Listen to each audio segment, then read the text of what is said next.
Hey guys, this is Rakib Hossain. আজকে আমি আপনাদের সাথে শেয়ার করব আমার হেয়ার কেয়ার রুটিন।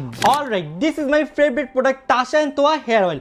আপনি যদি এই হেয়ার অয়েলটি ঠিকভাবে ব্যবহার করেন, অর্থাৎ পারফেক্টলি ব্যবহার করেন, তাহলে আপনাদের চুল পড়া একেবারে কমে যাবে। আমি গ্যারান্টি দিয়ে বলছি। ট্রাস্ট মি গাইজ, আমি এত কিছু ট্রাই করেছি কিন্তু কোনো রেজাল্ট পাইনি। অথচ তাসা এন্ড তোয়া হেয়ার অয়েলটি 1-2 সপ্তাহ ইউজ করে আমি বুঝতে পারলাম এটা কাজ করছে। শুধু মাথার চুল পড়া বন্ধই নয়, নতুন চুল গজিয়েছে, মাথার খুশকি দূর হয়েছে এবং চুলের গোড়া শক্ত হয়েছে। আলহামদুলিল্লাহ। তাসা এন্ড তোয়া হেয়ার অয়েলটি এইভাবে চুলের গোড়ায় স্ক্যাল্পে আলতোভাবে মাসাজ করতে হয়। তেল লাগিয়ে আমি কমপক্ষে 1 ঘন্টা রাখি।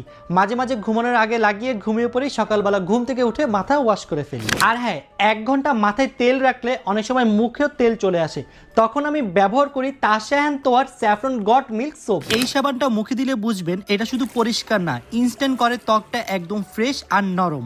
তার পাশাপাশি black heads and white heads ধীরে ধীরে কমে যায়। এরপর